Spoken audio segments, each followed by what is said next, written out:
Hello বন্ধুরা, তোমরা সবাই কেমন আছো? রুমাস কিচেনে তোমাদের প্রত্যেককে জানাই স্বাগতম। আজ আমি নিয়ে এসেছি শিমের ঘ্যাট।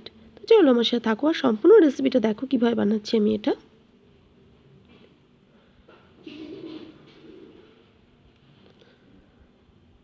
তো দেখো, এখানে শিম তো তোমরা প্রত্যেকেই চেনো, আর শীতকালের একটা ফেভারিট সবজি হচ্ছে শিম। তো এই শিম দিয়ে আমি ঘ্যাট বানাচ্ছি। তো চলো আমার সাথে থাকো, ইনগ্রেডিয়েন্টস কী কী লাগছে দেখে নাও।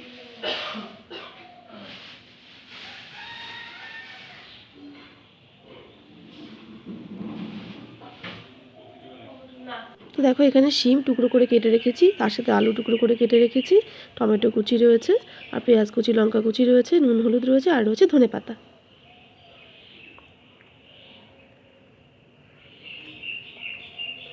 তো কড়াইতে সর্ষের তেল গরম বসিয়ে দিয়েছি। এবার আমি প্রথমে আলু টুকরোগুলো তেলের উপর দিয়ে দিচ্ছি।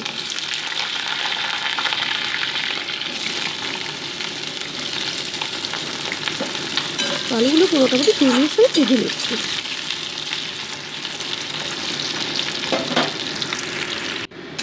দেখো, আলুগুলো ভাজা কিন্তু আমার হয়ে গেছে।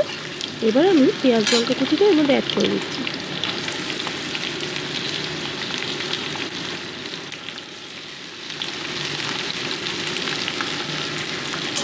পেঁয়াজ লঙ্কা কুচিটা আলুর সাথে মোটামুটি 2 মিনিট ধরে ভেজে নিচ্ছি। দেখো, পেঁয়াজ লঙ্কাটা কিন্তু ভাজা আমার হয়ে গেছে। এবার আমি কেটে রাখা শিমের টুকরোগুলো এর মধ্যে অ্যাড করে দিচ্ছি।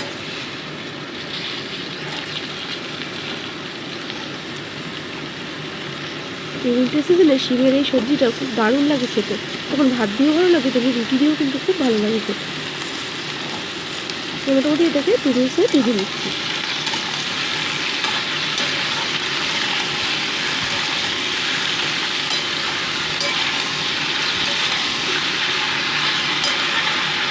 এবার অ্যাড করে দিচ্ছি আমি নুন হলুদ, পরিমাণ মতো নুন হলুদ আমি অ্যাড করে দিচ্ছি এর মধ্যে।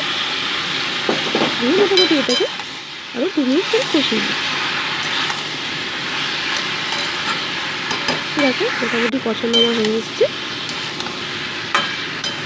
এবার আমি টমেটো কুচি অ্যাড করে দিচ্ছি।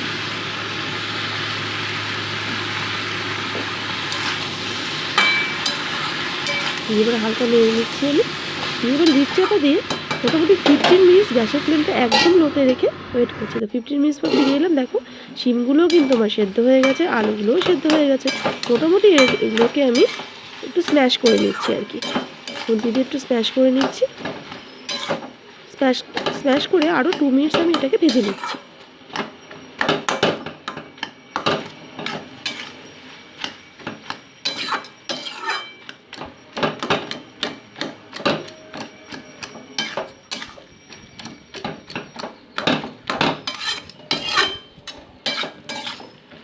স্ম্যাশ করে দিলে কি হয়, কি শিমটা একদম গলে গিয়েও আলুটা দেওয়া হয়েছে একমাত্র বাইন্ডিংয়ের জন্য।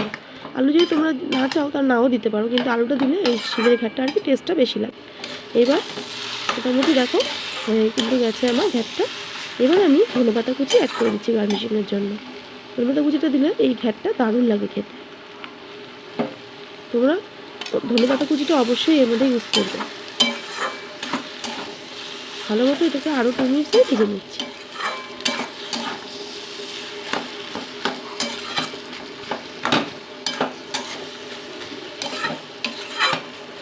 তো দেখো, রান্নাটা কিন্তু হয়ে গেল আমার শিমের ঘ্যাট। সম্পূর্ণ রেসিপিটা তোমাদের কেমন লাগলো আমাকে কিন্তু কমেন্ট বক্সে অবশ্যই জানিও বন্ধুরা। আর অবশ্যই তোমরা এইভাবে ট্রাই করো, আর তোমরা ট্রাই করে আমাকে অবশ্যই ইনফর্ম করো যে তোমাদের কেমন লাগলো ঘ্যাটটা।